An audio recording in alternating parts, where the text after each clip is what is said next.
In this video, we're going to take a look at the import options for BluePrint PCB. If I go to File and Import, you will see several options for bringing in data. Now, these ones at the top are for bringing in your design data, and then there's some for bringing in additional data that may supplement that design data. Mostly ODB++, IPC 2581, or PADS ASCII. The ODBs are split up into the various CAD systems because when Valor wrote those interfaces, they did write them different for each CAD system. But if I want to bring in, for instance, Expedition ODB++, I can just simply choose that, then browse out to my Expedition data.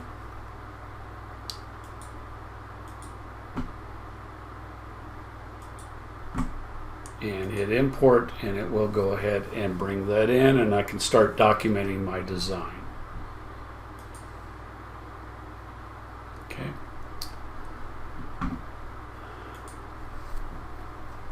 If I bring in additional types of data, Gerber files for instance, I simply will just browse out to those Gerber files. And I can even do multi-selects if I want to, just select them all. They all go over here into my task pane, and I can simply just drop those down onto a drawing if I so want to. Okay.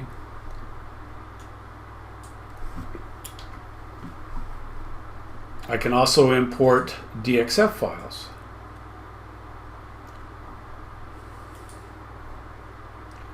Here's an auxiliary faceplate that's in our demo directory, and I'm going to go ahead and import that.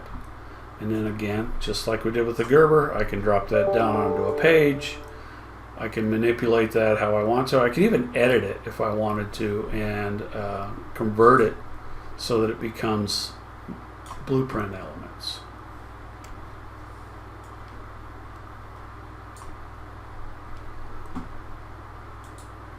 I can import PDF data.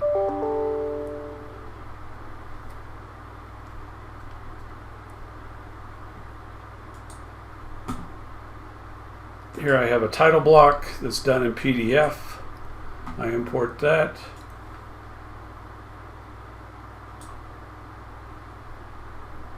And I can use this as a reference for creating my intelligent blueprint title block. So this may have come from my old documentation system, and I use that as a kind of a background as I create this intelligent title block here in Blueprint.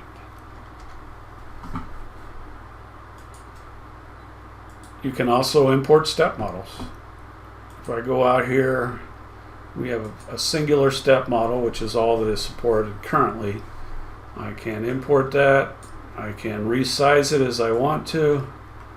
And if I right click on it, I can edit it, manipulate it, and then whatever manipulation I do, of course, is reflected on my document set.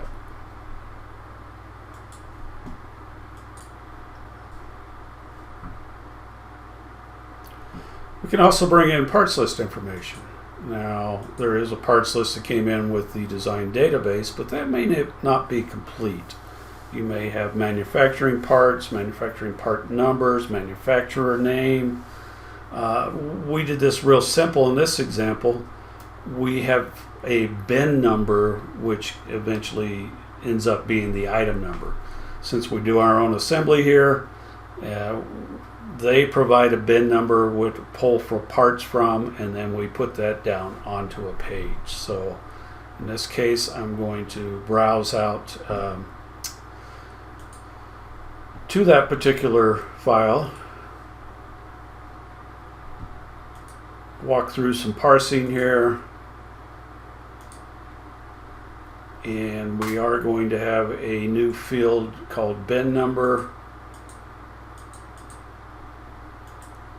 and we'll hit finish,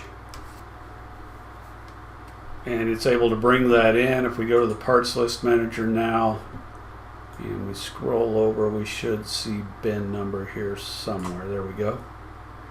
And if I put down a parts list, I would reference bin number as my item number. can also do this for variants.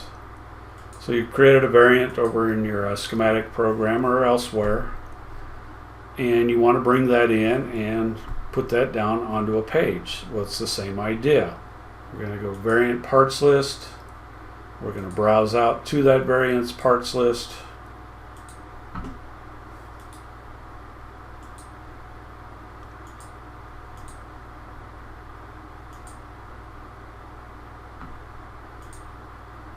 Once we bring in those variants, if we go to the variant manager, it shows here, and as you can see, I've uninstalled the LEDs. Then we can put down PCB views that show those as uninstalls, or a chart or a table, whatever I want to.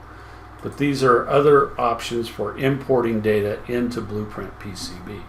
If we look at that import screen one more time, just going to point out a few things. So we talked about the ODV versus pads ASCII versus 2581. You notice under board profile there's two options as well.